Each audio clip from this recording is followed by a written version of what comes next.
blessed the earth with so many living things, with so many ways to clothe and feed us. And so, God, we thank you for the blessings you give us. We ask that you open our hearts and minds this day to hear your message through your humble servant, we pray. Amen. So some of you may have been eating a little bit of turkey the last couple of days. Some of you may still have some leftovers, and maybe not. And here I'm reading a scripture about worry after you've had all these wonderful things that you've just shared. And you're wondering, how does worry and giving thanks and being grateful all tie in together? Well, that's a good question. Maybe I have an answer. How many of you know the song Hakuna Matata from Lion King? It means no worries, right? I remember any time I went overseas and was in some foreign countries and might have looked at something in the shop, they say, oh, you have plastic? No problem. You know, we can charge, you can buy whatever you want. I'm like, no. You try and tell me you don't have any money. Oh, but you have plastic, no problem, no worries. Yeah, okay. Well, it's very easy to spend a lot of money that way when you really don't have it. But I want to talk a little bit about what happens when we worry. Anybody here live a life worry-free? Is there anybody been here that doesn't worry about anything? Okay. I share with you that one story a long time ago that when I went on vacation once in the Bahamas, this was before I went into the paper industry. Before I went into ministry. I was in the paper industry, came into ministry. And I went to the Bahamas on a vacation and was playing tennis and everything. But we played volleyball one day. And it was a lot of fun, had a great time. Well, the next day I saw one of my fellow teammates who had a Hobie cat, catamaran, and was sailing. And he came to the beach, and I boldly said, hey, how about giving your fellow teammate a ride on your sailboat, Why not? Here I am, the beautiful Bahamas, it's gorgeous. And he said, okay, but I have to drop you off at another beach because I'm running an errand for somebody. I'm like, no problem. All I have to do is walk along this beautiful beach by this beautiful turquoise water. I think I can handle that. It's not a problem. And so we went out sailing for a little while, and I finally said to him, so what do you do? Because he lived on the island. He was considered a local person. And he just looked at me, and he smiled, and he said, this. Oh, boy, was I envious. He could do whatever he wanted every given day. Didn't seem to have a care and, no worries. So I was very, very envious of that. But I also realized that sometimes worry can get us thinking about things that we do need to pay attention to. But what else can worry do for us? What happens with worry? When we worry, do we get stressed out at all? Do we get stressed out at all about anything? Sometimes we do. And I've known some people get so worked up on things that they've gotten ulcers because of it. Because they worry so much, about the littlest thing, because it just adds one on top of another on another. And so they get very stressed out. And when that happens, that takes away from us sensing God's presence. That takes us away from that passage, be still and know that I am God. And have you had people tell you before, stop a minute, take a deep breath, everything's going to be okay? When we worry, sometimes we lose sight of everything else that's around us. And so in this passage that Jesus is talking about, he talks about the birds of the air and the lilies of the field.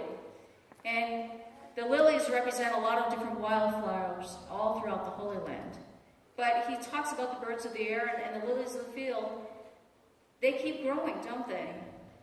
And the wildflowers, do people go out and water wildflowers? Maybe if you're specifically trying to grow wildflowers, but they're called wild for a reason, right? Because they just grow by themselves, it seems, right? And the birds. Now, some of you have bird feeders, and you might feed the birds some different kinds of healthy seeds, but a lot of birds, they find their own way of finding food, and it's amazing the kind of nest they can build. especially within our fan in the kitchen, that we saw many nests being built there. But they find ways, they find resources that they can use, things that God provides, even though we don't recognize it. So Jesus is saying, look around you. Look at all that God has already done in your lives. Look at all the beauty that is around you. Take time to smell the roses, right? You've heard that before. Take time to stop and realize that there are blessings all around you. And sometimes the needs of others are much greater than the needs of your own. And so I'm going to share the story. Some of you may have heard this before, but I'm sharing to let you know a little bit more about my life, but to let you know that I'm very human and I'm full of many flaws. And this goes back to my days in seminary. I had to sell my house. Some of you know I had to sell my house in order to keep going to seminary. And so when I was in the process of trying to sell my house, I already moved up on campus. And the closing for the house kept getting postponed month after month, and it was driving me crazy, and I was really stressing out. And so I was wondering if this was ever going to happen. So then there was a day, and this was the day the closing was finally going to happen. And I had to go to class that morning, and I'm in that class, and I'm trying not to be stressed out, but I'm worrying and I'm wondering, is this really going to happen or not? Because it had gotten postponed so many times. And then our class broke for a while because we had our all-school worship that morning. So I come into the chapel, and like most of you, I sit in the very back. I thought if I sat in the very back of the last pew, nobody would bother me. Because unlike here or some churches, a lot of the seminarians, we would sit towards the front, okay? But I was sitting in the very back, and I thought, okay, maybe this will help calm me down. Well, then all my friends started to try and sit around me. And I wasn't in a good place. And I was just like, no, because I needed my space. I said, no, and I started running out because I was starting to cry because I was so upset about all this. And this professor, she tried to catch me, but I was too fast. I ran out of the building, and I ran over to the apartment where I was living on campus. And I just needed to cry. But it was a good thing that I did go to my apartment, because that's when my phone rang. I don't think my realtor had my cell phone, but my phone rang in the apartment, and she said, okay, the closing is supposed to happen, however, there was a but. I said, what now? You need to shell out another $1,000 for this one condenser or something that was in my furnace. It had a hairline crack in it. And I just lost it. And I just said, okay, I've already lost money on this anyway for the delays. I said, all right, but it has to happen. If it's supposed to happen at 10:30, they better close at 10:30. If they don't close at 10:30, that's it. I'm done. I'm not selling this house to these people. I have had it.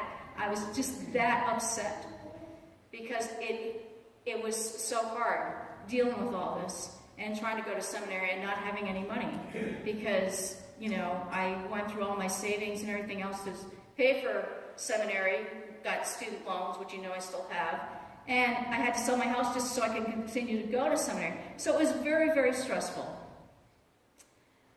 Well, I finally got myself calmed down, so I thought.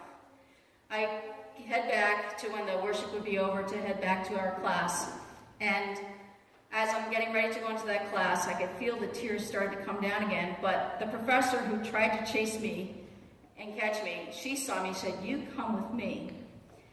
So I went with her, but I was concerned because the other professor I had for that class that I was in, for all the minutes you missed in that class, she would have you write a paper on what you missed. So I was a little bit concerned about that. But I went into this other professor's room, and she had one of those nice rocking chair gliders that we have in the back of our sanctuary. And I sat there, and she said, what's going on? And then it just all came out. After I got it all out of me, she said to me, but did you listen to all that you said? And I'm like, what do you mean? None of the concerns were for what was happening to you. You were concerned about all the other people that this was affecting. And I'm like, oh, I hadn't thought about that. Finally, I got calm enough to go back to class. I go to class. They had some bagels, which I was very grateful for. I grabbed a bagel, and I was holding it to my mouth because I'm like, I don't want to start crying again. I get through the class. That professor comes up to me and goes, okay, how many minutes now do I have to write a paper on? She takes me into her office and she says, what's going on? So I told her, so I didn't have to write an extra paper. Yay! Okay. And there's more that happened after that. So this first part, what God was showing me was I had all these worries, and yet I had classmates that were trying to minister to me that day. I had 2 different professors that ministered to me that day, being there, listening to me when I was going through so much. And then I left there, and I went to visit my supervisor at this church I was doing my internship with, this other minister. And she had a tremendous gift because she could hear between the lines, not read between the lines, she could hear between what you said, your sentences.